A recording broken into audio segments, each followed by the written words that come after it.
ನಮ್ಮನ್ನು ಬಹಳವಾಗಿ ಪ್ರೀತಿಸುವಂತಹ ನಮ್ಮ ತಂದೆಯಾದ ದೇವರೇ, ನಿನ್ನ ಪರಿಶುದ್ಧವಾದ ನಮ್ಮ ಸ್ತೋತ್ರ ವಂದನೆ ಕರ್ತನೆ. ಈ ಸಮಯದಲ್ಲಿ ವಾಕ್ಯ ಭಾಗ ಹೋಗುವಾಗ ದೇವರಾತ್ಮನೇ ನಮ್ಮನ್ನು ಹಸ್ತಕ್ಕೆ ಒಪ್ಪಿಸಿಕೊಡ್ತಾ ಇದ್ದೀವಿ.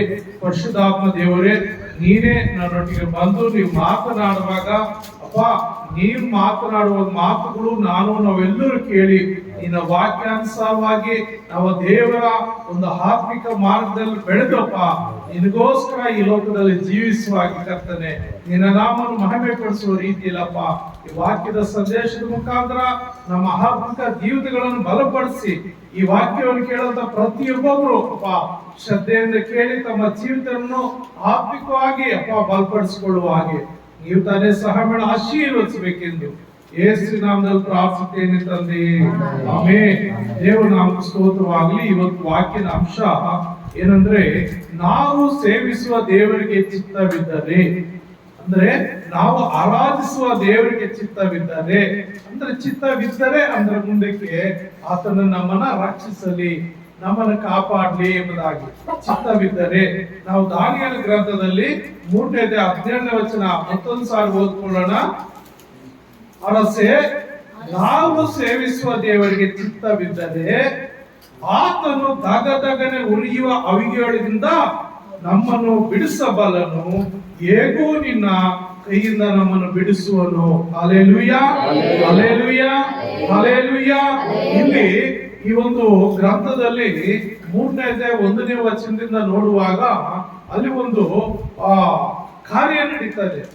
ಒಂದು 3 ಜನ ಯೌವನಸ್ಥರು ಅಲ್ಲಿ ಇರ್ತಾರೆ. 3 ಜನ ಯೌವನಸ್ಥರು ಇರುವಂತ ಸಂದರ್ಭದಲ್ಲಿ ಪ್ರಿಯರೇ, ಅಲ್ಲಿ ಏನಾಗುತ್ತಂದ್ರೆ ಆ ಒಂದು ರಾಜನು ಆ ದೇಶದ ನೆಬೂಕದ್ನೆಚ್ಚರನು ಎಂಬ ಒಬ್ಬ ರಾಜನು ಆ ದೇಶದಲ್ಲಿ ಒಂದು ಪ್ರತಿಮೆ ಮಾಡಿಸ್ತಾನೆ. ಬಂಗಾರದಿಂದ ಪ್ರತಿಮೆ ಮಾಡಿಸ್ತಾನೆ. ಇವಾಗ ನಮ್ಮ ಇಂಡಿಯಾದಲ್ಲಿ ಒಬ್ಬರು ಮಾಡಿಸಿದ ಇಟ್ಟಿದ್ದಾರೆ ಕಂಚಿಂದ. ಸರ್ದಾರ್ ವಲ್ಲಭಭಾಯ್ ಪಟೇಲ್ ಎಂಬುದಾಗಿ ಒಬ್ಬ ವ್ಯಕ್ತಿಯನ್ನ ಆ ಕಬ್ಬಿಣದಿಂದ ಕೆಲವು ಅಡಿಗಳು ಮಾತ್ರ ಮಾಡಿಟ್ಟಿದ್ದಾರೆ. ಆದ್ರೆ ಈ ಒಂದು ನೆಬೂಕದ್ನೆಚ್ಚರ್ ಎಂಬ ರಾಜ್ಯನು ಆ ಒಂದು ರಾಜ್ಯದಲ್ಲಿ ಬಂಗಾರದ ಪ್ರತಿಮೆ ಮಾಡಿಸ್ತಾನೆ. ಎಷ್ಟು ಆ ಪ್ರತಿಮೆ ಮಾಡಿಸ್ತಾನೆ ಅಂದ್ರೆ ಸುಮಾರು 60 ಮೊಳ ಅಂದ್ರೆ 90 ಅಡಿ ಎತ್ತರ. ಎಷ್ಟು? 90 ಅಡಿ ಎತ್ತರ ಇರುವಂತ ಒಂದು ಪ್ರತಿಮೆ ಮತ್ತು 6 ಅಡಿ 9 ಮೊಳ ಅಗಲ ಅಂದ್ರೆ 9 ಅಡಿ. 6 ಮೊಳ ಅಂದ್ರೆ ಒಂದು ಮೊಳಕ್ಕೆ 1.5 ಅಡಿ. 9 ಅಡಿ ಅಂದ್ರೆ ಹೆಚ್ಚು ಕಡಿಮೆ ಇಷ್ಟು ದಪ್ಪದಲ್ಲಿ 90 ಅಡಿ ಎತ್ತರ ಒಂದು ಬಂಗಾರದ ಪ್ರತಿಮೆ ಮಾಡಿಸ್ಬಿಟ್ಟು ಒಂದು ರಾಜಾಜ್ಞೆ ಮಾಡಿಸ್ತಾನೆ. ಏನಂದ್ರೆ, ನೋಡು, ನಾನು ಆಳುವಂತ ನನ್ನ ರಾಜ್ಯದಲ್ಲಿರುವಂತ ಪ್ರತಿಯೊಬ್ಬ ಜನಾಂಗ, ಜಾತಿ, ಜನಾಂಗ, ಧರ್ಮದವರು ಕೂಡ ಈ ಒಂದು ವಿಗ್ರಹ ಪ್ರತಿಮೆಯನ್ನ ಪ್ರತಿಷ್ಠೆ ಮಾಡುವಾಗ ಅಲ್ಲಿ ಸಕಲ ವಿಧವಾದ ವಾದ್ಯಗಳು, ಎಲ್ಲಾ ರೀತಿಯ ಮ್ಯೂಸಿಕ್ ಬಾರಿಸುವಂತ ವಾದ್ಯಗಳು ಬಾರಿಸುವಾಗ ಪ್ರತಿಯೊಬ್ಬರು ಹೆಚ್ಚು ಕಡಿಮೆ ಎಲ್ಲರೂ ಒಬ್ಬರು ಬಿಡದೆ, ಸಣ್ಣ ಮಕ್ಕಳು ಮೊದಲುಕೊಂಡು ದೊಡ್ಡವ್ರ ತನಕ ನನ್ನ ರಾಜ್ಯದಲ್ಲಿ ಎಲ್ಲರೂ ಸೇರಿ ಬಂದು ಈ ಪ್ರತಿಮೆಗೆ ಅಡ್ಡ ಬಿದ್ದು ಅದಕ್ಕೆ ಪೂಜೆ ಮಾಡಬೇಕು, ನಮಸ್ಕಾರ ಮಾಡಬೇಕು. ಇಲ್ಲ ಅಂದ್ರೆ ನಾನೇನ್ ಮಾಡ್ತೀನಿ ಅಂದ್ರೆ ಅವನ್ನೆಲ್ಲ ಬೆಂಕಿಯಲ್ಲಿ ಹಾಕ್ಬಿಡ್ತೀನಿ. ಏನು ಮಾಡ್ತೀನಿ? ಬೆಂಕಿಯಲ್ಲಿ ಹಾಕ್ಬಿಡ್ತೀನಿ ಅಂತ ಹೇಳಿ ತೀರ್ಮಾನ ಮಾಡ್ತಾರೆ. ತೀರ್ಮಾನ ಮಾಡುವಾಗ ಆ ಸಮಯ ಬಂತು. ಆ ಒಂದು ಬಂಗಾರದ ಪ್ರತಿಮೆಯನ್ನು ಪ್ರತಿಷ್ಠೆ ಮಾಡುವಂತ ಸಂದರ್ಭ ಬಂದಾಗ ಪ್ರಿಯರೇ, ಅಲ್ಲಿ ಏನಾಗುತ್ತಂದ್ರೆ ಎಲ್ಲರೂ ಸೇರಿ ಬರ್ತಾರೆ. ಅಲ್ಲಿರುವಂತ ರಾಜ್ಯದಲ್ಲಿರುವಂತ ಎಲ್ಲ ಮಂತ್ರಿಗಳು, ದೇಶಾಧಿಪತಿಗಳು, ಮುಖ್ಯಸ್ಥರು, ನ್ಯಾಯಮೂರ್ತಿಗಳು, ಎಲ್ಲಾ ಪ್ರಜೆಗಳು, ರಾಜನ ಸಮೇತ ಎಲ್ಲರೂ ಸೇರಿ ಬಂದು ಆ ಒಂದು ಪ್ರತಿಷ್ಠೆ ಮಾಡುವಾಗ ಎಲ್ಲಾ ರೀತಿಯ ವಾದ್ಯಗಳನ್ನು ತೆಗೆದು ಅವರು ಬಾರಿಸುವಾಗ ಎಲ್ಲ ಜನರು ಏನ್ ಮಾಡ್ತಾರೆ ಅಂದ್ರೆ ಆ ಬಂಗಾರದ ಪ್ರತಿಮೆಗೆ ಅಡ್ಡ ಬಿದ್ದು ಅದರ ನಮಸ್ಕಾರ ಮಾಡ್ತಾರೆ. ಅದಕ್ಕೆ ನಮಸ್ಕಾರ ಮಾಡ್ತಾರೆ. ಆದರೆ ಪ್ರಿಯನ ಸಹೋದರರೇ, ಅಲ್ಲಿ ಒಂದು 3 ಜನ ಯೌವನಸ್ಥರು ಆ ಒಂದು ದೇಶದಲ್ಲಿ ಇರ್ತಾರೆ. ಅವರು ಆ ದೇಶಕ್ಕೆ ಸಂಬಂಧಪಟ್ಟವರಲ್ಲ. ಅವರು ನಿಜವಾದ ದೇವರು, ಸತ್ಯವಾದ ದೇವರು, ತಂದೆಯಾದ ಯೆಹೋವ ದೇವರನ್ನ ಆರಾಧಿಸುವಂತ ಒಂದು ಯಹೂದಿ ಜನಾಂಗ ಆಗಿರ್ತಾರೆ. ಆದ್ರೆ ಆ ದೇಶಕ್ಕೆ, ಆ ದೇಶದ ರಾಜ್ಯನು ಆ ಒಂದು ಇಸ್ರಾಯೇಲ್ ದೇಶಕ್ಕೆ ಹೋಗಿ ಯುದ್ಧ ಮಾಡಿ ಅವ್ರನ್ನೆಲ್ಲ ಕೆಲವು ಯೌವನಸ್ಥರನ್ನೆಲ್ಲ ಕರ್ಕೊಂಡು ಬಂದಿರ್ತಾರೆ. ಕಾರಣ ತನ್ನ ರಾಜ್ಯದಲ್ಲಿ ಕೆಲಸ ಮಾಡಿಸ್ಕೊಳ್ಳೋದಕ್ಕಾಗಿ, ತನ್ನ ರಾಜ್ಯದಲ್ಲಿ, ತನ್ನ ರಾಜಾಲಯದಲ್ಲಿ ಕೆಲಸ ಮಾಡಿಸ್ಕೊಳ್ಳೋದಕ್ಕಾಗಿ ಯೌವನಸ್ಥರನ್ನೆಲ್ಲ ಕರ್ಕೊಂಡು ಬಂದಿರ್ತಾರೆ. ಪ್ರಿಯ ನನ್ನ ಸಹೋದರರೇ, ಅಲ್ಲಿ ಕರ್ಕೊಂಡು ಬಂದಿರುವಂತ ಸಂದರ್ಭದಲ್ಲಿ ಏನ್ ಮಾಡ್ತಾರೆ ಅಂದ್ರೆ, ಆ 3 ವ್ಯಕ್ತಿಗಳು ಮಾತ್ರ ಆ ದೇವರಿಗೆ ಏನ್ ಮಾಡ್ತಾರೆ, ಅವರು ನಮಸ್ಕಾರ ಮಾಡೋದಿಲ್ಲ, ಅವ್ರು ಪೂಜೆ ಮಾಡೋದಿಲ್ಲ, ಕೈ ಮುಗಿಯೋದಿಲ್ಲ, ಅಡ್ಡ ಬೀಳೋದಿಲ್ಲ. ಆ ವಿಷಯ ಆ ಒಂದು ದೇಶದ ಕೆಲವರು ಏನ್ ಮಾಡ್ತಾರೆ, ಪಂಡಿತರು ಅನ್ಸ್ಕೊಂಡವ್ರು ಈ ಲೋಕದಲ್ಲಿ ಇದಾರಲ್ಲ, ನಮ್ಮ ಭಾರತ ದೇಶದಲ್ಲಿ, ನಮ್ಮ ಕರ್ನಾಟಕದಲ್ಲಿ ಕೆಲವರು ನಿಜವಾದ ಹಿಂದೂ ಸಹೋದರರು, ಅವರು ಅಣ್ಣ ತಮ್ಮಂದರು, ಅಕ್ಕ ತಂಗಿರಾಗಿ ಹಿಂದೂ, ಮುಸ್ಲಿಮ್ಸ್, ಕ್ರೈಸ್ತರನ್ನದೇ ಒಂದೇ ಅವರವರ ಧರ್ಮ, ಅವರ ಪ್ರತಿಷ್ಠೆಗೋಸ್ಕರ ಅವ್ರು ಜೀವಿಸ್ತಾರೆ. ಆದ್ರೆ ಕೆಲವು ಕಿಡಿಗೇಡಿಗಳು ಇದ್ದಾರೆ, ಹಿಂದೂಗಳಲ್ಲೇ ಕೆಲವು ಕಿಡಿಗೇಡಿಗಳಿದ್ದಾರೆ. ಅವರು ಬೇಳೆ ಬೇಯಿಸ್ಕೊಳ್ಳೋದಕ್ಕಾಗಿ, ಅವ್ರ ಕುಟುಂಬಗಳು ಚೆನ್ನಾಗಿ ಇಟ್ಕೊಳ್ಳೋದಕ್ಕಾಗಿ, ಅವ್ರು ಚೆನ್ನಾಗಿರೋದಕ್ಕಾಗಿ ಏನ್ ಮಾಡ್ತಾರೆ ಅಂದ್ರೆ, ಆ ಮುಸ್ಲಿಮ್ಸು, ಅವ್ರ ಕ್ರೈಸ್ತರು, ಅವ್ರ ಹಾಗೆ ಹೀಗೆ ಅಂತೇಳಿ ಇಲ್ಲದ ಸಲ್ಲದ ತರ್ಕವಾದಗಳು ತಂದು ಜಗಳಗಳು ಎಬ್ಬಿಸಿ ದೊಡ್ಡ ದೊಡ್ಡ ನಾಯಕರ ಹತ್ರ ಏನ್ ಮಾಡ್ತಾರೆ, ದುಡ್ಡು ವಸೂಲು ಮಾಡ್ಕೊಂಡು ಅವ್ರು ಚೆನ್ನಾಗಿ ಆಗೋದಕ್ಕಾಗಿ ಗಲಿಬಿಲಿ ಮಾಡ್ತಾರೆ. ಅದೇ ರೀತಿಯಲ್ಲಿ ಈ ಒಂದು ದೇಶದಲ್ಲಿ ಕೆಲವು ದೊಡ್ಡ ಹಿರಿಯರು ಏನ್ ಮಾಡ್ತಾರೆ ಅಂದ್ರೆ, ಈ ದೂರನ್ನ ತಗೊಂಡು ರಾಜನ ಹತ್ರ ಹೋಗ್ತಾರೆ. ಏನಂತ ನೋಡಿ, ಎಲ್ಲರೂ ಪ್ರತಿಷ್ಠೆಯಲ್ಲಿ ಬಂದಿದ್ದಾರೆ, ಎಲ್ಲರೂ ಆ ಬಂಗಾರದ ಪ್ರತಿಮೆಗೆ ಏನ್ ಮಾಡ್ತಾ ಇದ್ದಾರೆ, ಪೂಜೆ ಮಾಡಿದ್ದಾರೆ, ಅಡ್ಡ ಬಿದ್ದಿದ್ದಾರೆ, ನಮಸ್ಕಾರ ಮಾಡಿದ್ದಾರೆ. ಆದ್ರೆ ಈ 3 ಯೌವನಸ್ಥರು ಮಾತ್ರ ಆ ದೇವರಿಗೆ ಅಡ್ಡ ಬೀಳಲಿಲ್ಲ. ಅಲ್ಲಿ ಅವ್ರು ಹೇಳ್ತಾರೆ, ಪ್ರಿಯರೇ, 12ನೇ ವಚನದಲ್ಲಿ ನಾವು ನೋಡುವಾಗ, 3ನೇ ಅಧ್ಯಾಯ 12ನೇ ವಚನ, ದಾನಿಯೇಲ 3ನೇ ಅಧ್ಯಾಯ 12ನೇ ವಚನ, ನೀನು ಬಾಬೆಲ್ ಸಂಸ್ಥಾನದ ಕಾರ್ಯಭಾರವನ್ನು ವಹಿಸಿಕೊಟ್ಟು ಶದ್ರಕ್, ಮೆಷಕ್, ಅಬೇದ್ನೆಗೋ ಎಂಬ ಕೆಲವು ಮಂದಿ ಯೋಗ್ಯರು ಇದ್ದಾರೆ. ರಾಜರೇ, ಇವರು ನಿನ್ನನ್ನು ಲಕ್ಷಿಸುವುದಿಲ್ಲ, ನಿನ್ನ ದೇವರುಗಳನ್ನು ಸೇವಿಸುವುದಿಲ್ಲ, ನೀನು ನಿಲ್ಲಿಸಿದ ಬಂಗಾರದ ಪ್ರತಿಮೆಯನ್ನು ಪೂಜಿಸುವುದಿಲ್ಲ ಎಂದು ಅರಿಕೆ ಮಾಡಲು. ಸಾಕಮ್ಮ, ಇಲ್ಲಿ ನೋಡ್ತೀವಿ 3 ತಪ್ಪುಗಳನ್ನ ಅವ್ರ ಮೇಲೆ ಹೊರಿಸ್ತಾ ಇದ್ದಾರೆ. ಒಂದನೇದು, ರಾಜನೇ ನಿನ್ನನ್ನು ಇವರು ನಿನ್ನನ್ನು ಲಕ್ಷಿಸುವುದಿಲ್ಲ, ಅಂದ್ರೆ ನಿನ್ಗೆ ಯಾವುದೇ ರೀತಿಯ ಗೌರವ ಕೊಡೋದಿಲ್ಲ, ನಿನ್ನ ಮಾತು ಕೇಳೋದಿಲ್ಲ, ನಿನಗೆ ಬೆಲೆ ಕೊಡೋದಿಲ್ಲ, ಒಂದು ದೂರ ಹೇಳ್ತಾ ಇದ್ದಾರೆ. ಎರಡನೇದಾಗಿ, ನಿನ್ನ ದೇವರುಗಳನ್ನ ಪೂಜಿಸುವುದಿಲ್ಲ, ಸೇವಿಸುವುದಿಲ್ಲ, ನಿನ್ನ ದೇವರುಗಳನ್ನ ಇವರು ಸೇವಿಸೋದಿಲ್ಲ, ಆರಾಧನೆ ಮಾಡೋದಿಲ್ಲ. ಮತ್ತು ನೀನು ನಿಲ್ಲಿಸಿದ ಬಂಗಾರದ ಪ್ರತಿಮೆಯನ್ನು ಪೂಜಿಸುವುದಿಲ್ಲ. ಏನ್ ಹೇಳ್ತಾ ಇದ್ರೆ, ನೀನು ನಿಲ್ಲಿಸಿದ ಬಂಗಾರದ ಪ್ರತಿಮೆಯನ್ನ ಇವರು ಪೂಜಿಸುವುದಿಲ್ಲ ಎಂಬುದಾಗಿ 3 ರೀತಿಯ ಅಪವಾದಗಳನ್ನು ತಂದು ಆ ರಾಜನಿಗೆ ಉರಿಯೋ ಬೆಂಕಿಯಲ್ಲಿ ತುಪ್ಪ ಇರಿತಾ ಇದೆ.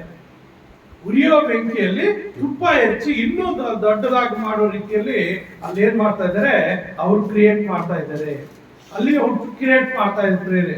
ಆದ್ರಿಂದ ಇಲ್ಲಿ ಏನಾಗುತ್ತಂದ್ರೆ, ರಾಜನಿಗೆ ಈ ಮಾತು ಕೇಳಿ ಉಗ್ರ ಕೋಪ ಬರ್ತದೆ. ಸಾಧಾರಣ ಕೋಪ ಅಲ್ಲ, ಉಗ್ರ ಕೋಪ.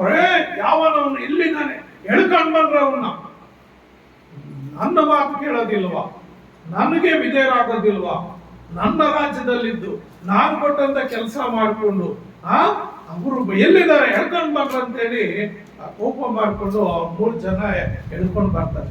ಎಳ್ಕೊಂಡ್ ಬಂದಾಗ ಅವ್ರು ಬರ್ತಾರೆ, ಕರೆದ ತಕ್ಷಣ ಬಂದು, ನೋಡಪ್ಪ, ನಾನು ನಿಲ್ಲಿಸಿದ ಬಂಗಾರ ಪ್ರತಿಮೆಗೆ ನೀವು ಅಡ್ಡ ಬೀಳಲಿಲ್ಲಂತೆ, ನೀವು ಪೂಜಿಸಲಿಲ್ವಂತೆ, ಅದಕ್ಕಾಗಿ ಇನ್ನೊಂದು ಅವಕಾಶ ಕೊಡ್ತೀನಿ ನಿಮ್ಗೆ. ಏನ್ ಅವಕಾಶ? ಇನ್ನೊಂದು ಸಾರಿ ನಿಮ್ಗೋಸ್ಕರ ಎಲ್ಲಾ ರೀತಿಯ ವಾದ್ಯಗಳನ್ನು ತರಿಸಿ ಏನ್ ಮಾಡ್ತೀನಿ, ಮತ್ತೊಂದು ಸಾರಿ ಅವೆಲ್ಲ ವಾದ್ಯಗಳನ್ನು ಬಾರಿಸುವಾಗ ನೀವು ನಾನು ನಿಲ್ಲಿಸಿರುವಂತಹ ಬಂಗಾರದ ಪ್ರತಿಮೆಗೆ ನೀವೇನ್ ಮಾಡ್ಬೇಕು, ಪ್ರಿಯ ನನ್ನ ಸಹೋದರರೇ, ಅಡ್ಡ ಬೀಳಬೇಕು, ನೀವು ಪೂಜಿಸಬೇಕು ಅಂತ ಹೇಳುವಾಗ ಅಲ್ಲಿ ಪ್ರಿಯರೇ, ಅಲ್ಲಿ ಆ ಮಾತನ್ನ ಅವ್ರು ಕೇಳ್ತಾರೆ. ಕೇಳಿ ಆ ಒಂದು ರಾಜನ ಎಚ್ಚರಿಕೆಯನ್ನ ಮಾತನ್ನ ಅವ್ರು ಕೇಳ್ತಾರೆ. ಕೇಳಿ ಅಲ್ಲಿ ಏನಾಗುತ್ತೆ ಅಂದ್ರೆ, ನಾವು ನೋಡ್ತೇವೆ 16ನೇ ವಚನದಲ್ಲಿ ಏನ್ ಹೇಳ್ತದೆ, ಅವರು ಒಂದು ಎಚ್ಚರಿಕೆ ಮಾತಾಡ್ತಾನೆ, ನೀವು ಪೂಜಿಸಲೇಬೇಕು, ಇಲ್ಲಂದ್ರೆ ನಿಮ್ಮನ್ನ ಬೆಂಕಿಯಲ್ಲಿ ಹಾಕ್ತೀನಿ. ಬೆಂಕಿಯಲ್ಲಿ ಬೆಂಕಿ ಯಾವಾಗ್ಲೂ ಉರಿತಾ ಇರ್ತದೆ. ಆ ಬೆಂಕಿಯಲ್ಲಿ ನಿಮ್ಮನ್ನ ಹಾಕ್ಬಿಡ್ತೀನಿ, ನಿಮ್ಮನ್ನ ನಾಶ ಮಾಡ್ಬಿಡ್ತೀನಿ, ನಿಮ್ಮನ್ನ ಆ ಬೆಂಕಿಯಿಂದ ತಪ್ಪಿಸುವಂತ ಯಾವ ದೇವರು ಇಲ್ಲ. ನಾನು ಮಾತ್ರ ನಿಮ್ಮನ್ನು ಉಳಿಸಬಲ್ಲೆ. ನೀವು ನನ್ನ ಮಾತು ಕೇಳಲಿಲ್ಲ ಅಂದ್ರೆ ನಿಮ್ಮನ್ನ ಬೆಂಕಿಯಿಂದ ತಪ್ಪಿಸುವಂತ ಯಾವ ದೇವರಿಲ್ಲ.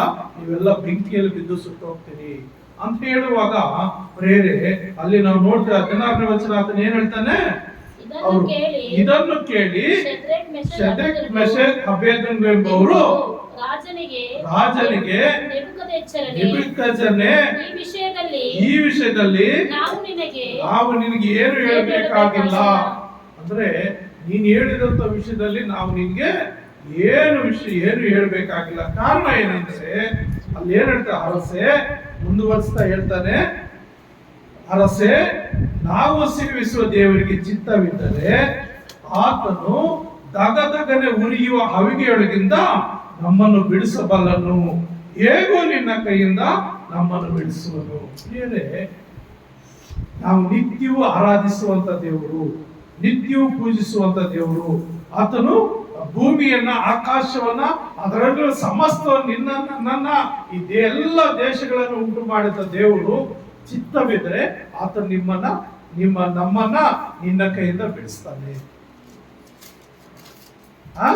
ಹೇಗೂ ನಮ್ಮ ಬಿಡಿಸ್ತಾನಂತ ನಂಬಿಕೆ ನಮ್ಗಿದೆ. ಮುಂದುವರಿಸ್ತಾ ಹೇಳ್ತಾನೆ, ಚಿತ್ತವಿಲ್ಲದಿದ್ದರು ಏನ್ ಹೇಳ್ತಾ ಇದ್ದಾನೆ, ಚಿತ್ತವಿಲ್ಲದಿದ್ದರು ನಾವು ಅಲ್ಲಿ ಏನ್ ಹೇಳ್ತಾ ಇದ್ದಾನೆ ಪ್ರೇರೆ,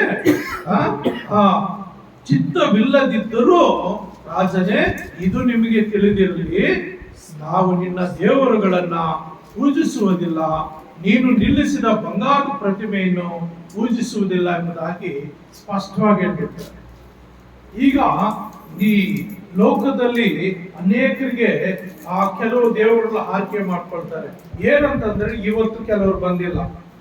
ಕಾರಣ ಏನಂದ್ರೆ ಅವರು ಊರುಗಳಿಗೆ ಹೋಗಿದ್ದಾರೆ, ಇಲ್ಲ ಯಾವುದೋ ಒಂದು ಮದುವೆ ಕಾರ್ಯಕ್ಕೆ ಹೋಗಿರ್ತಾರೆ, ಇಲ್ಲ ಏನೋ ಬೇರೆ ಬಟ್ಟೆ ತಗೊಂಡ್ ಬರೋದಕ್ಕೆ, ಇಲ್ಲೇನೋ ತಗೊಂಡ್ ಬರೋದಕ್ಕೆ ಹೋಗಿರ್ತಾರೆ. ಅಂದ್ರೆ ಅವರು ದೇವರಿಗಿಂತ ಹೆಚ್ಚಾದ ಪ್ರಾಧಾನ್ಯತೆ ಅವ್ರ ಕೆಲ್ಸಗಳು ಕೊಡ್ತಾ ಇದ್ದಾರೆ. ಅವ್ರ ಕೆಲ್ಸಗಳಿಗೆ ಅವ್ರ ದೇವರಾಗಿದ್ದಾನೆ. ಅವರು ಒಂದು ಏನೋ ಪೇಟೆಗೆ ಹೋಗ್ಬೇಕಂದ ಆ ಪೇಟೆಗೆ ಹೋಗೋದೇ ಅವ್ರಿಗೆ ದೇವರಾಗಿದೆ, ಅದೇ ಮುಖ್ಯವಾಗಿದೆ. ಪ್ರಿಯ ನನ್ನ ಸಹೋದರ ಸಹೋದರರೇ, ದೇವರಿಗಿಂತ ಉತ್ತಮವಾದದ್ದು ಯಾವುದಿಲ್ಲ. ದೇವರು 7 ದಿವಸಗಳು ಸೃಷ್ಟಿ ಮಾಡಿದ್ದಾನೆ. 7 ದಿವಸಗಳಲ್ಲಿ 6 ದಿವಸ ನೀವೆಲ್ಲಾ ಕೆಲಸ ಮಾಡ್ಕೊಡ್ರಿ, 6 ದಿವಸ ನೀವೆಲ್ಲ ಕೆಲಸ ಮಾಡ್ಕೊಡ್ರಿ. 7ನೇ ದಿವಸ ವಿಶ್ರಾಂತಿ ದಿನ. ಆವತ್ತು ನೀವು ರೆಸ್ಟ್ ತಗೋಬೇಕು ಮತ್ತು ನೀವು ನನ್ನ ಆಲಯಕ್ಕೆ ಬಂದು ನನ್ನನ್ನು ಆರಾಧಿಸಬೇಕು, ನನ್ನ ನಾಮವನ್ನು ಮಹಿಮೆ ಪಡಿಸಬೇಕು, ನನ್ನಲ್ಲಿ ಆಶೀರ್ವಾದ ಹೊಂದ್ಕೊಂಡು ಹೋಗ್ಬೇಕು. 7ನೇ ದಿವಸ ದೇವರು ಯಾಕೆ ವಿಶ್ರಾಂತಿ ದಿನ ಅಂತ ಕೊಟ್ಟನಂದ್ರೆ, ದೇವರು ಜೀವ ಗ್ರಂಥದಲ್ಲಿ ಇಷ್ಟು ಆಯುಸ್ಸು ಅಂತ ಬರ್ದಿರ್ತಾನೆ. ಇಷ್ಟು ಕೆಲಸ ದೇವರು ಕೂಡ 6 ದಿವಸ ಕೆಲಸ ಮಾಡಿದ್ದಾನೆ, 7ನೇ ದಿವಸ ವಿಶ್ರಾಂತಿ ತಗೊಂಡಿದ್ದಾನೆ. ಹಾಗೆ ನೀವು 6 ದಿವಸ ಕೆಲಸ ಮಾಡ್ರಿ, 7ನೇ ದಿವಸ ವಿಶ್ರಾಂತಿ. ಯಾಕೆಂದ್ರೆ ಮನುಷ್ಯನಿಗೆ ವಿಶ್ರಾಂತಿ ತುಂಬಾ ಪ್ರಾಮುಖ್ಯವಾದದ್ದು. ಮನುಷ್ಯ ಹಗಲಿರುಳು 7 ದಿನ 7 ದಿವಸ ಕೆಲಸ ಮಾಡ್ತಾ ಇದ್ರೆ ಅವನ ಆಯಸ್ಸು ಬೇಗ ಮುಕ್ತಾಯ ಆಗ್ತದೆ. ಅಂದ್ರೆ ದೇವರು ದಿನಕ್ಕೆ 8 ಗಂಟೆ ಕೆಲಸ ಮಾಡಬೇಕು, 8 ಗಂಟೆ ನಿದ್ದೆ ಮಾಡಬೇಕು, 8 ಕೆಲಸ ಇತರೆ ಕೆಲಸಗಳು ಮಾಡ್ಕೊಳ್ಬೇಕಂತ ಸರ್ಕಾರ ಕೂಡ ಒಂದು ನಿಯಮ ಇದೆ. 8 ಗಂಟೆ ಕಾಲ ಕೆಲಸ ಮಾಡಬೇಕು, 8 ಗಂಟೆ ವೈಯಕ್ತಿಕ ಕೆಲಸಗಳು ಮಾಡ್ಕೊಳ್ಬೇಕು, 8 ಗಂಟೆ ನಿದ್ರೆ ಮಾಡ್ಬೇಕು ಅಂತಾಗಿ. ಆದ ಕೆಲವರು 24 ಗಂಟೆ ಆ ನಿದ್ದೆ ಮಾಡೋದು ಮಾತ್ರ ಅವ್ರು ಬಿಡ್ತಾರೆ, ಮಿಕ್ಕಿದ ಟೈಮ್ ಯಾವಾಗಲೂ ಕೆಲಸ ಮಾಡ್ತಾ ಇರ್ತಾರೆ. ಆ ಕೆಲಸ ಮಾಡ್ತಾ ಇದ್ರೆ ಏನಾಗುತ್ತೆ, ದೇವರು ಕೊಟ್ಟಂತ ಶಕ್ತಿ ಮುಗಿದೋಗುತ್ತೆ. ಆ ಶಕ್ತಿ ಮುಗಿದೋಗದ ಮೇಲೆ, ಆ ಸಮಯ ಮುಗಿದೋಗದ್ಮೇಲೆ ಅವ್ರು ಬೇಗ ಈ ಲೋಕನ ಬಿಟ್ಟು ಹೋಗ್ಬಿಡ್ತಾರೆ, ಇಲ್ಲ ನಿಶಕ್ತಿ ಆಗ್ತಾರೆ, ರೋಗಕ್ಕೆ ಒಳಗಾಗ್ತಾರೆ. ಆಮೇಲೆ ಇಷ್ಟೊಂದು ವರ್ಷಗಳು ಏನ್ ಮಾಡ್ತಾರೆ, ಅನಾರೋಗ್ಯದಲ್ಲಿ ಬಿದ್ದು ಅವ್ರನ್ನ ಯಾರು ನೋಡ್ಕೊಳ್ಳದೆ, ಯಾರು ಅವ್ರನ್ನ ಕೇರ್ ಮಾಡದೆ ನರಳಿ ಸಾಯ್ಬೇಕಾಗುತ್ತೆ. ಅದಕ್ಕೆ ದೇವರು ಮನುಷ್ಯರಿಗೆ ಆರೋಗ್ಯ ಒಂದು ನಿದ್ದೆ ಅಂತ ಯಾಕೆ ಕೊಟ್ಟಿದ್ದಾನೆ ಅಂದ್ರೆ, ರೆಸ್ಟ್ ಮಾಡ್ಲಿ, ಅವ್ರು ವಿಶ್ರಾಂತಿ ಮಾಡ್ಕೊಳ್ಳಿ ಅಂತೇಳಿ. ಹಾಗಾಗಿ ಪ್ರಿಯರೇ, ಅನೇಕರು ಏನ್ ಮಾಡ್ತಾ ಇದ್ರೆ ದೇವರಿಗೆ ವಿರುದ್ಧವಾದ ಕಾರ್ಯಗಳು ಮಾಡ್ತಾರೆ. ದೇವರಿಗೆ ವಿರುದ್ಧವಾದ ಕಾರ್ಯಗಳು ಮಾಡಿದ ಮೇಲೆ ದೇವರು ಮೌನವಾದಾಗ ಇಲ್ಲದ ಸಲ್ಲದ ಕಾಯಿಲೆಗಳು, ರೋಗಗಳು, ಸಮಸ್ಯೆಗಳು ಬಂದು ಏನಾಗ್ತದೆ, ನಾನಾ ರೀತಿ ಸಮಸ್ಯೆಗಳು ಒಳಗಾಗ್ತೀವಿ. ಅದೇ ಇಲ್ಲಿ ಇವ್ರೇನ್ ಮಾಡ್ತಾರಂದ್ರೆ, ನೋಡ್ ದೇವ್ರೆ, ನಿಮ್ಮ ದೇವರನ್ನ ನಾವು ಪೂಜಿಸುವುದಿಲ್ಲ, ನಮ್ಮ ದೇವರನ್ನ ನಾವು ಪೂಜಿಸ್ತೀವಿ, ಆರಾಧಿಸ್ತೀವಿ. ಒಂದು ವೇಳೆ ಆತನ ನಿಮ್ಮಿಂದ ನಮ್ಮನ್ನು ಬಿಡಿಸದೇ ಇದ್ರೆ ಚಿಂತೆ ಇಲ್ಲ, ಆದ್ರೆ ಮಾತ್ರ ನಾವು ನಿಮ್ಮ ದೇವರನ್ನು ಪೂಜಿಸುವುದಿಲ್ಲ ಅಂತ ಯಾಕೆ ಹೇಳ್ತಾರೆ ಅಂದ್ರೆ, ಆ ರಾಜನ ದೇವರುಗಳು ಮನುಷ್ಯರು ಮಾಡಿರುವಂತ ದೇವರುಗಳು, ರಾಜನ ದೇವರುಗಳು ಮನುಷ್ಯರು ಮಾಡಿರುವಂತ ದೇವರುಗಳು. ಇವಾಗ ಉದಾಹರಣೆಗೆ ಯಾವುದೋ ಒಂದು ವಸ್ತು, ಒಂದು ವಸ್ತು ಇದೆ, ಈ ವಸ್ತುನ ಯಾರು ತಯಾರು ಮಾಡಿರೋದು? ಇಲ್ಲ ಇದೊಂದು ಮೊಬೈಲ್ ಅನ್ಕೊಡ್ರಿ, ಈ ವಸ್ತುನ ಯಾರು ತಯಾರು ಮಾಡಿರೋದು? ಮನುಷ್ಯರು. ಕ್ರೈಸ್ತರ ಅನ್ನೋದಕ್ಕಿಂತ ಒಬ್ಬ ಮನುಷ್ಯ, ಯಾವ ಒಬ್ಬ ಮನುಷ್ಯ ಸೃಷ್ಟಿ ಮಾಡಿದ್ರು. ಈ ಸೃಷ್ಟಿ ಮಾಡಿರಂತ ಒಬ್ಬ ಮನುಷ್ಯ ಇದೇ ದೇವರಂತೇಳಿ ಪೂಜೆ ಮಾಡಿದ್ರೆ ಅಲ್ಲಿಗೆ ಏನ್ ಬೆಲೆ ಇರ್ತದೆ? ಅಲ್ಲಿಗೆ ಮನುಷ್ಯನ ದೊಡ್ಡನು, ಈ ವಸ್ತು ದೊಡ್ಡದು. ಒಬ್ಬ ಮನುಷ್ಯನಿದ್ದಾನೆ, ಈ ಬೈಬಲ್ ಅಲ್ಲಿ ಸತ್ಯವೇದದಲ್ಲಿದೆ, ಅಲ್ಲಿ ಒಬ್ಬ ಮನುಷ್ಯನಿದ್ದಾನೆ, ಆತನಿಗೆ ಏನು ಕೆಲಸ ಇರ್ಲಿಲ್ಲ, ಮನೆಯಲ್ಲಿ ಇದ್ದ, ಬೇಜಾರು. ಆವಾಗ ಏನ್ ಮಾಡ್ತಾನೆ ಅಂದ್ರೆ, ಆತನು ಒಂದು ಮಚ್ಚು ತಗೊಂಡು ಒಂದು ಕಾಡಿಗೆ ಹೋಗ್ತಾನೆ, ಮನೆಗೆ ಸೌದಾದ್ರು ತಗೊಂಡ್ ಬರೋಣ, ಸೌದಾದ್ರು ತಗೊಂಡ್ ಬರ ಅಂತ ಹೇಳಿ ಹೋಗಿ ಅಲ್ಲೇನಾಗುತ್ತೆ, ಒಂದು ಚೆನ್ನಾಗಿರೋದು ಆತನು ಹೊರಷ್ಟು ಒಂದು ದೊಡ್ಡದು ಒಂದು ತುಂಡು ತಗೊಂಡು ಬಂದು ಅದನ್ನೇನ್ ಮಾಡ್ತಾನೆ, ಕಟ್ ಮಾಡ್ಕೊಂಡು ಎತ್ಕೊಂಡು ಮನೆಗೆ ಬರ್ತಾನೆ. ಮನೆಗೆ ಬಂದು ಒಂದು ಕೈ ಬಾಡಿಸಿ ತಗೊಂಡು ಅದನ್ನ ಏನ್ ಮಾಡ್ತಾನೆ ಅಂದ್ರೆ, ಆ ಮಚ್ಚಿಂದ ಎಲ್ಲ ಕಟ್ ಮಾಡಿ ಒಂದು ಇದು ಕೆಲಸ ಮಾಡಕ್ಕೆ ಸ್ಟಾರ್ಟ್ ಮಾಡ್ತೀವಿ, ಏನಾದ್ರೂ ಒಂದು ಮಾಡೋಣ, ಸುಮ್ಮನೆ ಬೇಜಾರಾಗೈತೆ ಅಂತ ಹೇಳಿ. ಆ ಬೇಜಾರಾಗಿ ಇದೊಂದು ಏನ್ ಮಾಡ್ತಾನೆ, ಆ ಕೈ ಬಾಡಿ ತಗೊಂಡು ಅದನ್ನ ಕಟ್ ಮಾಡಿ ಅಲ್ಲಿ ಏನ್ ಮಾಡ್ತಾನೆ ಅಂದ್ರೆ, ಒಂದು ಕಟ್ ಮಾಡಿದ್ರಲ್ಲಿ ಚೂರುಗಳಲ್ಲಿ ಅವ್ನ ಏನ್ ಮಾಡ್ತಾನೆ ಅಂದ್ರೆ, ಅದನ್ನ ಉಪಯೋಗಿಸ್ಕೊಳ್ತಾನೆ, ಸ್ವಂತಕ್ಕಾಗಿ ಉಪಯೋಗಿಸ್ಕೊಂಡು ಅದರಿಂದ ಏನೇನ್ ಮಾಡ್ತಾನೆ ಅಂದ್ರೆ, ನಾವು ನೋಡ್ತೀವಿ ಪ್ರಿಯರೇ, 44ನೇ ಅಧ್ಯಾಯ, ಯೆಶಾಯ 44ನೇ ಅಧ್ಯಾಯದಲ್ಲಿ 15ನೇ ವಚನ ನೋಡಮ್ಮ.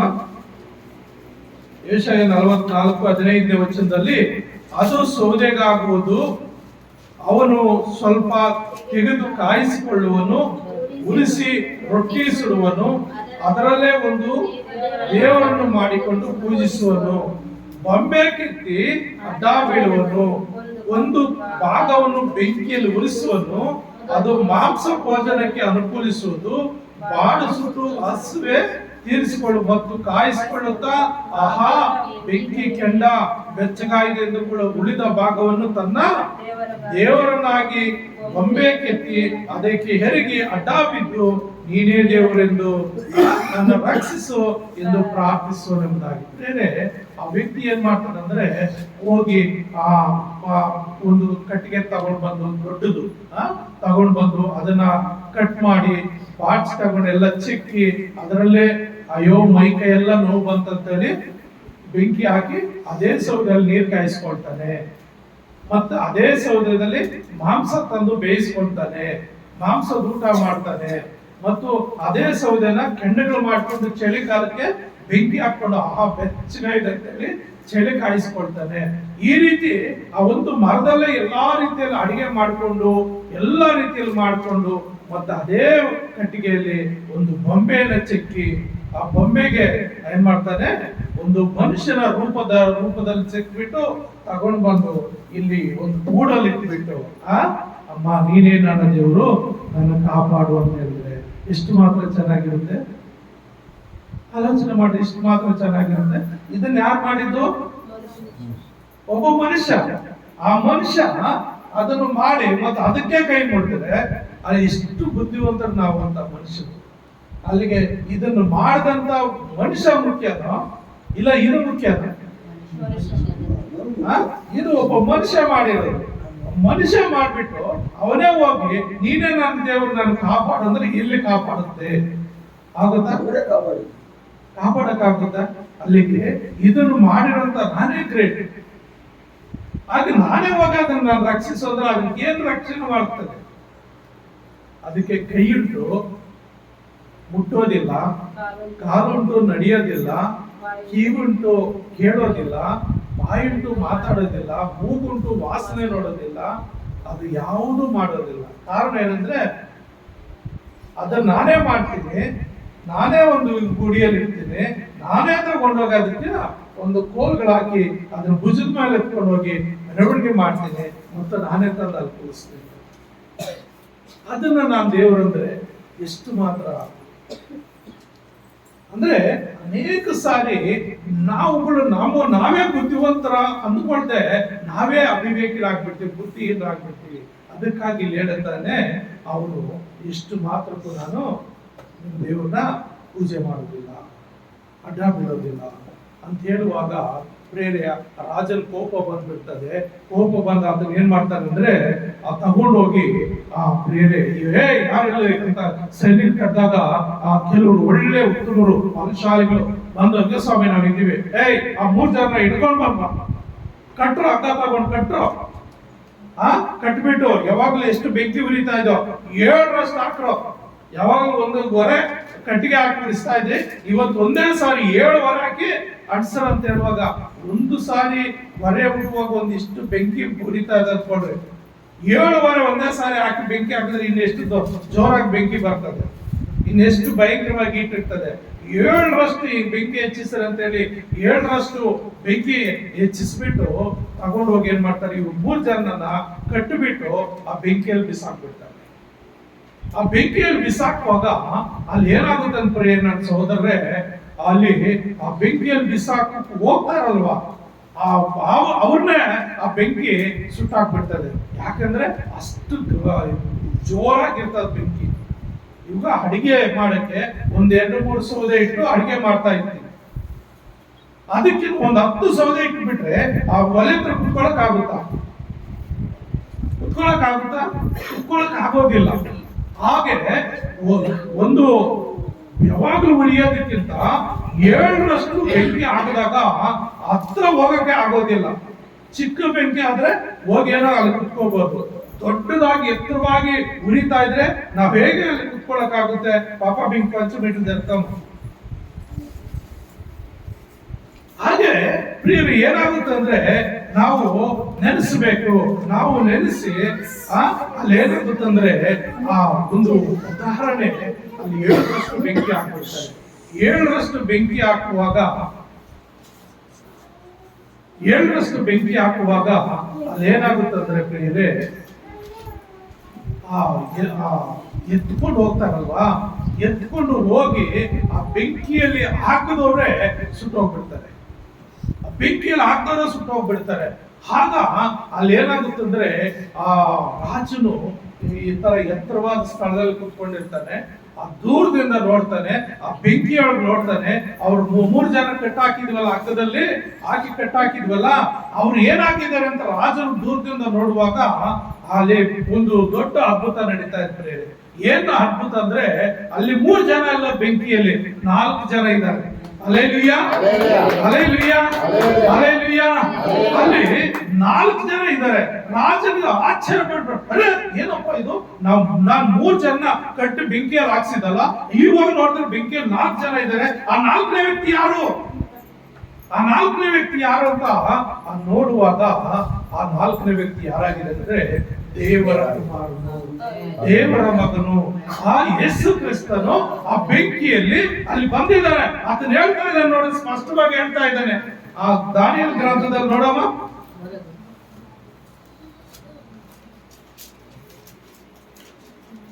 25ನೇ ವಚನ, 3:25.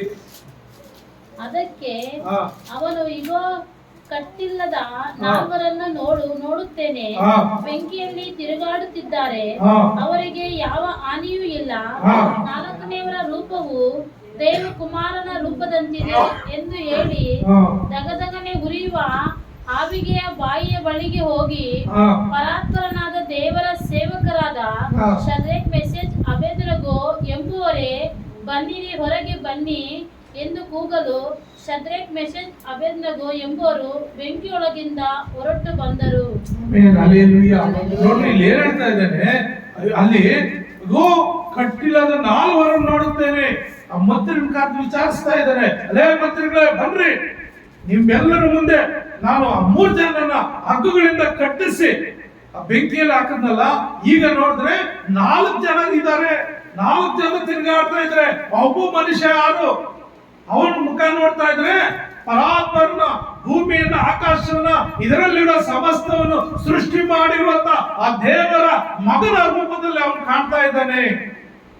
ಆ ಹಗ್ಗ ಮಾತ್ರ ಸುಟ್ಟೋಗಿದೆ, ಅಲ್ಲಿ ಅವ್ರಿಗೆ ಏನೂ ಆಗಿಲ್ಲ. ಅಲ್ಲಿ ಏನ್ ಹೇಳ್ತಾ ಇದ್ದಾನೆ, ಕಟ್ಟಿಲ್ಲದ ನಾಲ್ಕ ನೋಡ್ತಾನೆ, ಬೆಂಕಿಯಲ್ಲಿ ತಿರ್ಗಾಡ್ತಾ ಇದ್ದಾರೆ. ಬೆಂಕಿಯಲ್ಲಿ ಯಾರಾದ್ರೂ ತಿರ್ಗಾಡಕ್ ಆಗುತ್ತಾ?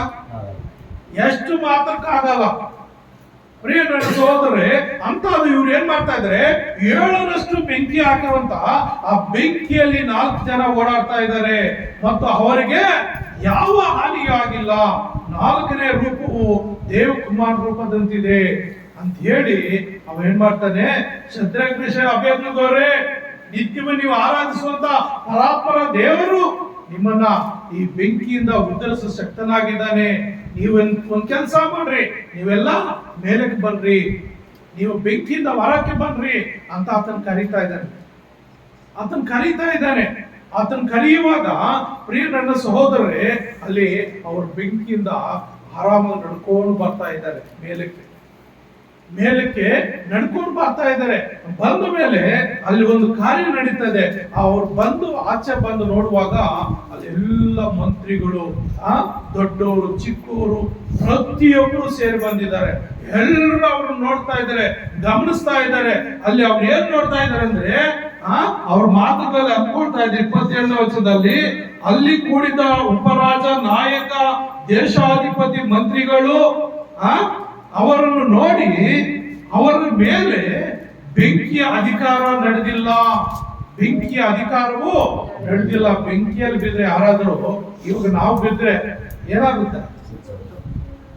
ಅಷ್ಟು ಬಟ್ಟೆಗಳು ಹತ್ಕೊಳ್ತಾರೆ, ಹಂಗೆ ಬೆಂಕಿ ಹತ್ಕೊಳ್ತದೆ, ನಾವು ಸುಟ್ಟೋಗ್ತೀವಿ. ಆದ್ರೆ ಅಲ್ಲಿ ಬೆಂಕಿಯನ್ನು ಸುಟ್ಟು ಅವ್ರಿಗೆ ಬೆಂಕಿ ಅಧಿಕಾರ ನಡೆದಿಲ್ಲ. ಅವರ ತಲೆ ಕೂದಲು ಸುಟ್ಟಿಲ್ಲ. ಏನಾಗಿರುತ್ತೆ? ತಲೆ ಕೂದಲು ಕೂಡ ಸುಟ್ಟಿಲ್ವಂತೆ. ಇವಾಗ ನಾವು ಬೆಂಕಿಗೆ ತೋರಿಸಿದ್ರೆ ನಮ್ಮ ಕೂದಲು ಏನಾಗ್ತದೆ? ತಕ್ಷಣ ಸುಟ್ಟು ಹೋಗುತ್ತೆ.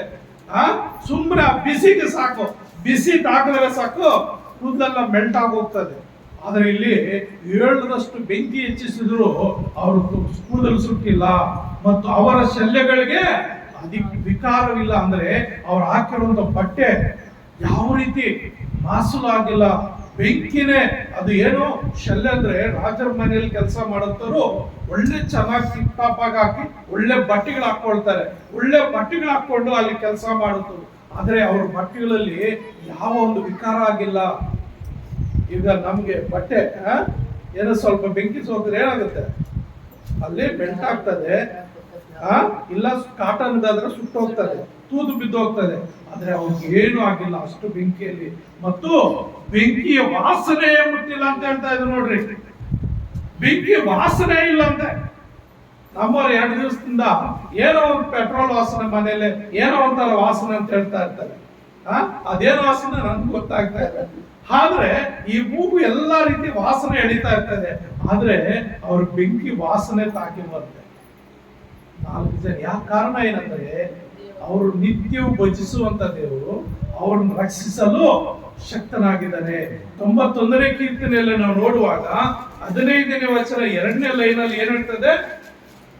95ನೇ ಕೀರ್ತನೆ 91ನೇ ಕೀರ್ತನೆ 15ನೇ ವಚನ 2ನೇ ಲೈನ್. ಅವನು ನನಗೆ ಮೊರೆಯಿಡುವಾಗ ಸದುತ್ರವನ್ನು ದಯಪಾಲಿಸುವೆನು, ಇಕ್ಕಟ್ಟಿನಲ್ಲಿ ಹತ್ತಿರವಿದ್ದು ಅವನನ್ನು ತಪ್ಪಿಸಿ ಘನಪಡಿಸುವೆನು. ಹಲ್ಲೆಲೂಯಾ.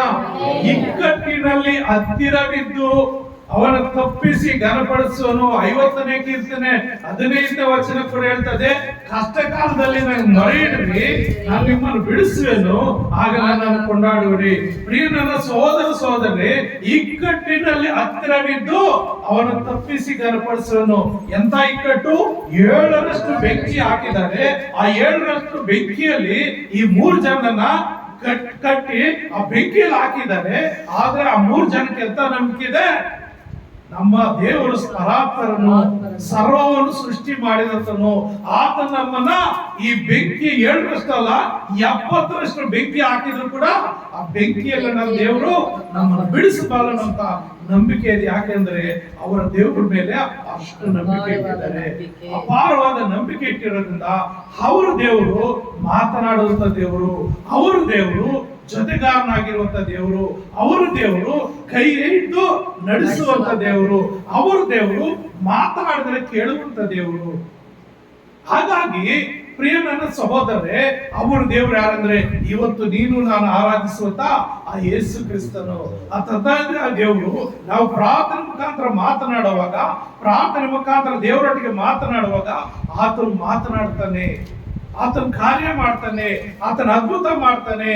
ಆತನ ಕಣ್ಣು ಕಾಣದೇ ಇದ್ರು ಇನ್ನು ಜೊತೆಯಲ್ಲಿ ಇರ್ತಾನೆ. ಯಾವ ರೀತಿ ನೆರಳೋಪಾದಿಯಲ್ಲಿ ಇರ್ತಾನೆ. 121ನೇ ಕೀರ್ತನೆ 5ನೇ ವಚನದಲ್ಲಿ ನೋಡುವಾಗ ಅಲ್ಲಿ ಏನಿರ್ತದೆ, 3, 4, 5 ವಚನಗಳಲ್ಲಿ ಏನಿರ್ತದೆ, ಆತನು ನಿನ್ನ ಪಾದಗಳನ್ನು ಆ. ಕದಲಗೊಳಿಸದಿರಲಿ, ನಿನ್ನನ್ನು ಕಾಯುವನು ತೂಗಡಿಸದಿರಲಿ. ಇಗೋ, ಇಸ್ರಾಯೇಲರನ್ನು ಕಾಯುವಾತನು ತೂಗಡಿಸುವುದಿಲ್ಲ, ನಿದ್ರಿಸುವುದಿಲ್ಲ. ಆ. ನಿನ್ನನ್ನು ಕಾಯುವನು ಯೆಹೋವನೇ, ನಿನ್ನ ಬಲಗಡೆಯಲ್ಲಿ ನೆರಳಿನಂತೆ ನಿಂತಿರುವಾತನು ಯೆಹೋವನೇ. Amen, hallelujah. ನೋಡ್ರಿ, ನಿನ್ನನ್ನು ಕಾಯುವನು ತೂಗಡಿಸುವುದು ನಿದ್ರಿಸುವುದಿಲ್ಲ ಅಂದ್ರೆ ಪ್ರಿಯ ನನ್ನ ಸಹೋದರರೇ, ನನ್ನ ದೇವರು, ನಾನು ಆರಾಧಿಸುವಂತ ದೇವರು, ಆತನು ಯಾವತ್ತಿಗೂ ನಿದ್ದೆ ಮಾಡುವುದಿಲ್ಲ, ಯಾವತ್ತೂ ಕೂಡ ಈ ನಿದ್ದುವಿಕೆ ಮಾಡುವುದಿಲ್ಲ. ಅನೇಕ ನಾವು ಮಾಡ್ಕೊಂಡಂತ, ನಾನು ಮಾಡ್ಕೊಂಡಂತ ಅನೇಕ ಹಿಂದಿನ ಕಾಲದಲ್ಲಿ ನಾನು ಆರಾಧಿಸಿದ ಪೂಜಿಸಿದ ದೇವರು ನಿದ್ದೆ ಬರ್ತಾ ಇತ್ತು, ಅವ್ರು ನಿದ್ದೆ ಮಾಡ್ತಾ ಇದ್ರು. ಈಗ ಅಲ್ಲಲ್ಲಿ ರೇಡಿಯೋಗಳಲ್ಲಿ ಹಾಕ್ತಾರೆ, ಬೆಳಗಿನ ಜಾವ 3 ಗಂಟೆಗೋ 4 ಗಂಟೆಗೋ 5 ಗಂಟೆಗೋ ಏನ್ ಹೇಳ್ತಾರೆ, ಎದ್ದೇಳು ದೇವರೇ ಬೆಳಗಾಯ್ತು ಅಂತಾರೆ. ಅದ್ ನೀವು ಎಷ್ಟು ಮಾತ್ರ ಕೇಳಿದ್ರೆ ಇಲ್ವಾ? ಯಾರು ನಂಬಿ ಅವ್ರವ್ರ ಧರ್ಮ ಅವ್ರದ್ದು. ಹಾಗೆ ನಮ್ಮ ದೇವರು ನಿದ್ದೆ ಮಾಡೋದಿಲ್ಲ, ನಮ್ಮ ದೇವರು ತೂಗುಡಿಸುವುದಿಲ್ಲ.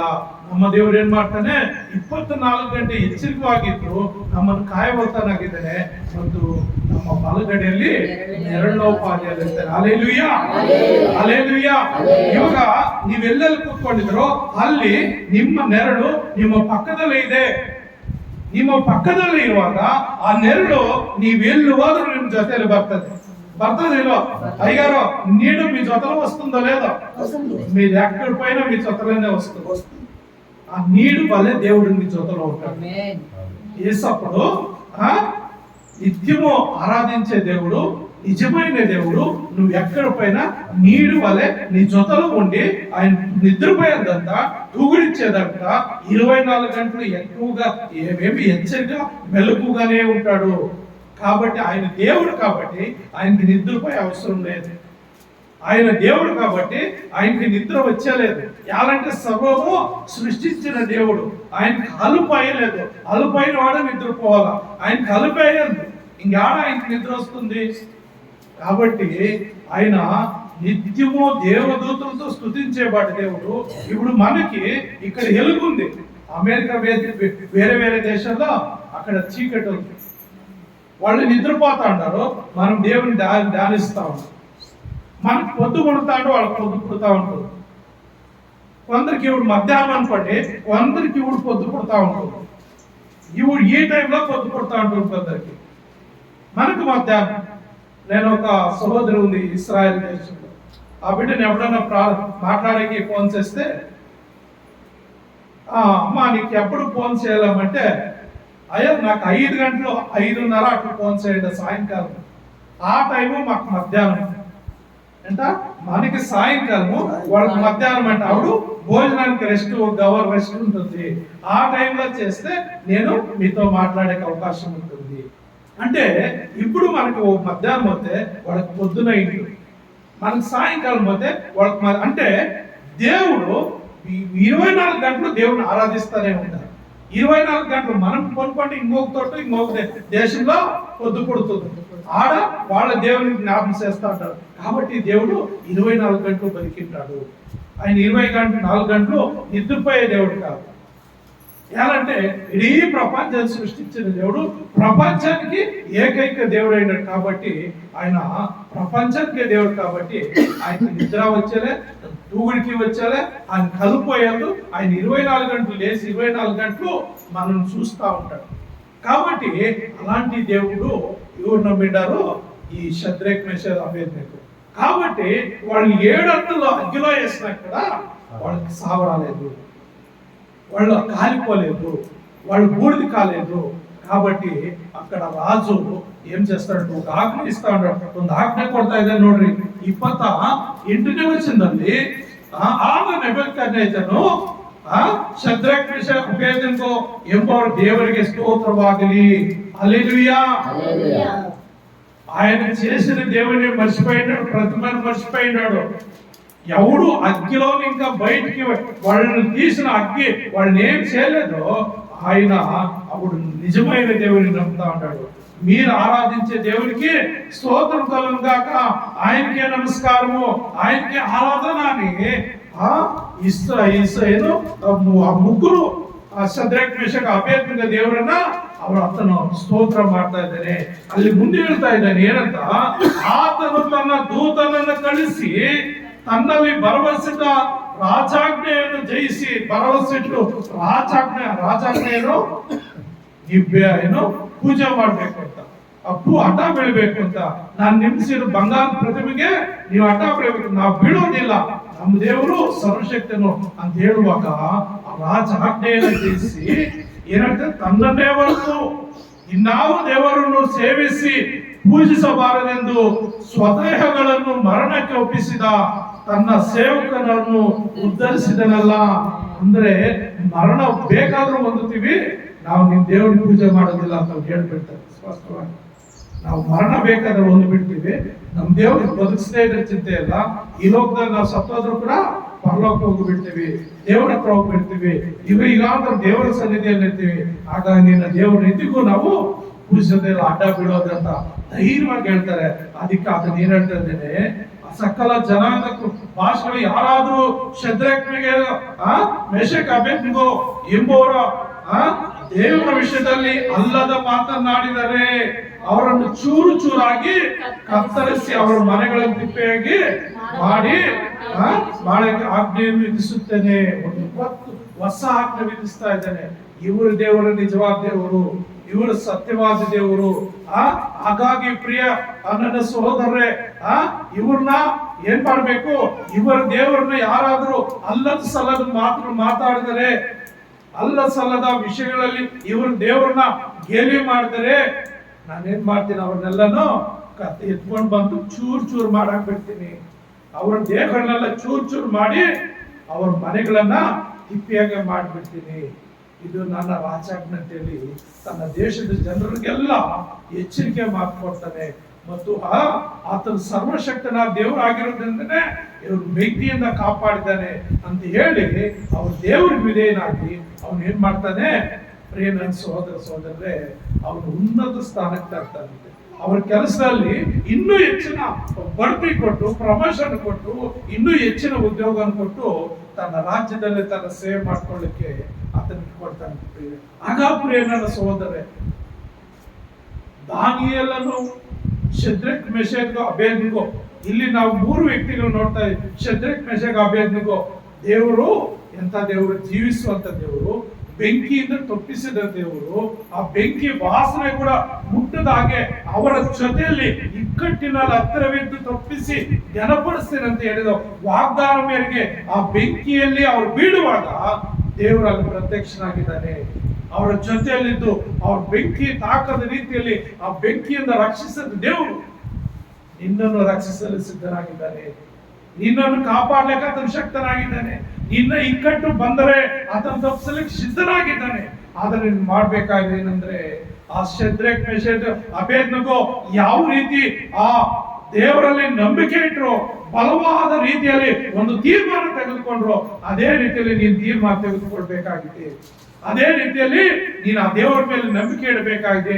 ಅದೇ ರೀತಿಯಲ್ಲಿ ಆ ದೇವರು ನೀನು ಆರಾಧಿಸಬೇಕಾಗಿದೆ, ಆ ದೇವರನ್ನು ನೀನು ಘನಪಡಿಸಬೇಕಾಗಿದೆ. ಆದ್ರೆ ಪ್ರಿಯ ನನ್ನ ಸಹೋದರಿ, ಶದ್ರಕ್ ಮೇಷಕ್ ಅಬೇದ್ನೆಗೋ ಆರಾಧಿಸುವಂತ ದೇವರು, ನಾವು ಆರಾಧಿಸುವಂತ ದೇವರು ಒಬ್ಬನೇ. ಹಾಗಾಗಿ ಆ ಭೂಮಿಯನ್ನ ಆಕಾಶವನ್ನ ಅದರಲ್ಲಿ ಸಮಸ್ತವನ್ನು ಸೃಷ್ಟಿ ಮಾಡಿದಂತ ನಿನ್ನನ್ನ ಸೃಷ್ಟಿ ಮಾಡಿದಂತ ಆ ಏಕೈಕ ದೇವರು, ನಿತ್ಯವೂ ಜೀವಿಸುವಂತ ದೇವರು, ಯುಗ ಯುಗಾಂತರ ಜೀವಿಸುವಂತ ದೇವರು, ಆ ಯೇಸು ಕ್ರಿಸ್ತನನ್ನ ನಂಬಿ ಆತನೊಟ್ಟಿಗೆ ಜೀವಿಸುವಾಗ ನಿನ್ನ ಕಷ್ಟ ಬಂದಿದ್ಯಾ, ನಿನಗೆ ರೋಗ ಬಂದಿದ್ಯಾ, ನಿನ್ ಸಮಸ್ಯೆ ಬಂದಿದ್ಯಾ, ಅವರಲ್ಲಿ ಇದ್ದಂತ ನಂಬಿಕೆ ನಿನ್ನಲ್ಲಿ ಇದ್ದರೆ, ಅವರಿಟ್ಟಂತ ನಂಬಿಕೆ ನೀನಿಟ್ಟರೆ, ನಾನು ಸತ್ರು ನನ್ನ ಸತ್ತೋಗ್ತೀನಿ ಚಿಂತೆ ಇಲ್ಲ ಅಂತ ತೀರ್ಮಾನ ಮಾಡಿ ಆ ಒಂದು ಒಳ್ಳೆ ನಂಬಿಕೆ ನೀನಿಟ್ಟು ನೀನು ಪ್ರಾರ್ಥಿಸೋದಾದ್ರೆ, ಆ ನಂಬಿಕೆಯಲ್ಲಿ ನೀನು ಜೀವಿಸೋದಾದ್ರೆ, ನಿನ್ಗೆ ಬಂದಂತ ಯಾವ ರೋಗ ಆಗಲಿ ನೀನು ಏನ್ ಮಾಡೋದಿಲ್ಲ, ಯಾವ ಶಾಪ ನೀನು ಏನ್ ಮಾಡೋದಿಲ್ಲ, ಯಾವ ಕಾಯಿಲೆ ನೀನು ಏನು ಮಾಡೋದಿಲ್ಲ. ಅದೇನು ಮಾಡ್ತದೆ, ನಿನ್ನ ರಕ್ಷಿಸ್ತದೆ, ನಿನ್ನನ್ನು ಕಾಪಾಡ್ತದೆ, ನಿನ್ನ ಪರಲೋಕಕ್ಕೆ ಸೇರಿಸ್ತದೆ. ಮತ್ತು ಈ ಲೋಕದಲ್ಲಿ ನೀನು ಜೀವಿಸುವ ಕಾಲವೆಲ್ಲ ಆ ತಂದೆಯಾದ ದೇವರು ತನ್ನ ಏಕೈಕ ಮಗನಂತ ಯೇಸು ಕ್ರಿಸ್ತನ ನೀನು ಕೊಟ್ಟಿರೋದು ಏನಕ್ಕಾದ್ರೆ ನಿನ್ನ ರಕ್ಷಣೆ ಮಾಡೋದಕ್ಕಾಗಿ, ನಿನ್ನ ಕಾಪಾಡೋದಕ್ಕಾಗಿ. ಆ ಪರಿಶುದ್ಧಾತ್ಮ ದೇವರು ನೀನು ಸಹಾಯಕನಾಗಿದ್ದು, ಯೇಸು ಕ್ರಿಸ್ತನ ಹೇಳ್ತಾನೆ, ನಾನು ಹೋದ ಮೇಲೆ ಪರಿಶುದ್ಧಾತ್ಮ ನೀನು ಸಹಾಯಕನಾಗಿ ಕೊಟ್ಟು ಕಳಿಸ್ತೀನಿ. ಆತನು ನಿಮ್ಮೊಟ್ಟಿಗಿದ್ದು ಎಲ್ಲ ರೀತಿಯಲ್ಲಿ ನಿಮ್ಮ ಕೈ ಹಿಡಿದು ನಡೆಸುವ ಆತನಾಗಿದ್ದಾನೆ ಅಂತ ಹೇಳಿದ್ದಾರೆ ಪ್ರಿಯರೇ. ಆದ್ರಿಂದ ಆ ಪರಿಶುದ್ಧಾತ್ಮ ದೇವರು ನಿನಗೂ ನನಗೆ ಸಹಾಯಕವಾಗಿದ್ದು ಆತ ನಡೆಸುವ ಆತನಾಗಿದ್ದಾನೆ. ಆ ದೇವರ ಮೇಲೆ ನೀವು ನಂಬಿಕೆ ಇಟ್ಟರೆ, ಆ ದೇವರೊಟ್ಟಿಗೆ ನೀವು ಜೀವಿಸುವುದಾದ್ರೆ, ನೀವು ಇರೋದೆಲ್ಲ ಸಮಸ್ಯೆ ಬಿಡಿಸಿ ಆ ಶದ್ರಕ್ ಮೇಷಕ್ ಅಬೇದ್ನೆಗೋ ಯಾವ ರೀತಿ ರಕ್ಷಣೆ ಮಾಡಿದನೋ ಅದೇ ರೀತಿಯಲ್ಲಿ ನೀನು ರಕ್ಷಣೆ ಮಾಡ್ಲಿಕ್ಕೆ ಆತ ಸಿದ್ಧನಾಗಿದ್ದಾನೆ ಅಂತ ದೇವಾದಿ ದೇವರ ಮಹಿಮೆ ಉಂಟಾಗ್ಲಿ. ಪ್ರಾರ್ಥನೆ ಮಾಡ್ಕೊಳ್ಳೋಣ. ಪ್ರೀತಿಯುಳ್ಳ యేసయ్య, ನಿನ್ನ ಪರಿಶುದ್ಧವಾದ ನಾಮ ಸ್ತೋತ್ರ ವಂದನೆ ಸ್ವಾಮಿ. ಸರ್ವಶಕ್ತನು ಮಹೋನ್ನತನು ಶದ್ರಕ್ ಮೇಷಕ್ ಅಬೇದ್ನೆಗೋ ಎಂಬುವರನ್ನ ಆ ಬೆಂಕಿಯ ವಾಸನೆ ಕೂಡ ತಾಗದಾಗೆ ಆ ಬೆಂಕಿಯಿಂದ ರಕ್ಷಿಸಿದಂತ ದೇವರು ನಮ್ಮನ್ನು ಕೂಡ ನೀನು ರಕ್ಷಿಸಲೇ ಶಕ್ತನಾಗಿದೆ ಅಂತ ನಾವು ನಂಬ್ತಾ ಇದ್ದೇವೆ. ಅವ್ರನ್ನ ಇಟ್ಟಂತ ನಂಬಿಕೆ ಅವರು ತೆಗೆದುಕೊಂಡಂತ ತೀರ್ಮಾನ ನಾವು ತೆಗೆದುಕೊಂಡು ಅವರ ಯಾವ ರೀತಿ ನಂಬಿಕೆ ಇಟ್ಟರು, ಯಾವ ರೀತಿ ಭರವಸೆಯುಳ್ಳವರಾಗಿದ್ದರು, ಅದೇ ರೀತಿಯಲ್ಲಿ ನಾವು ನಂಬಿಕೆ ಇಟ್ಟು ಭರವಸೆಯುಳ್ಳವರಾಗಿದ್ದಪ್ಪ. ನಿನ್ನನ್ನು ಮಹಿಮೆ ಪಡಿಸುತ್ತಾ ನಿನ್ನಿಂದ ಬರುವಂತ ಆಶೀರ್ವಾದ ಹೊಂದಿಕೊಳ್ಳುವ ಹಾಗೆ ಅಪ್ಪ, ಈ ವಾಕ್ಯವನ್ನು ಕೇಳುವಂತ, ಈ ವಾಕ್ಯವನ್ನು ಆಲಿಸುವಂತ ಪ್ರತಿಯೊಬ್ಬ ಮಗನನ್ನು ಪ್ರತಿಯೊಬ್ಬ ಮಗಳನ್ನಪ್ಪ ನೀನು ರಕ್ಷಿಸು. ಆ ಶದ್ರಕ್ ಮೇಷಕ್ ಅಬೇದ್ನೆಗೋ ಎಂಬುವರು ಯಾವ ರೀತಿ ನಂಬಿಕೆ ಇಟ್ಟರು ಅದೇ ರೀತಿಯಲ್ಲಿ ನಿನ್ನ ಮೇಲೆ ನಂಬಿಕೆ ಇಟ್ಟು ಜೀವಿಸುವ ಹಾಗೆ ದೇವರೇ ನೀನು ಸಹಾಯ ಮಾಡಿ ಒಬ್ಬೊಬ್ಬ ಆತ್ಮನ, ಒಬ್ಬೊಬ್ಬ ಮಗನನ್ನ ಮಗಳನ್ನ ನೀನು ಕಾಪಾಡಬೇಕೆಂದಾಗಿ, ನೀವು ಆಶೀರ್ವದಿಸಬೇಕೆಂದಾಗಿ ಯೇಸು ಕ್ರಿಸ್ತನ ಒಂದೇ ನಾಮದಲ್ಲಿ ಪ್ರಾರ್ಥನೆ ಹೊಂದಿದ್ದೇನೆ ತಂದೆಯೇ. Amen, amen.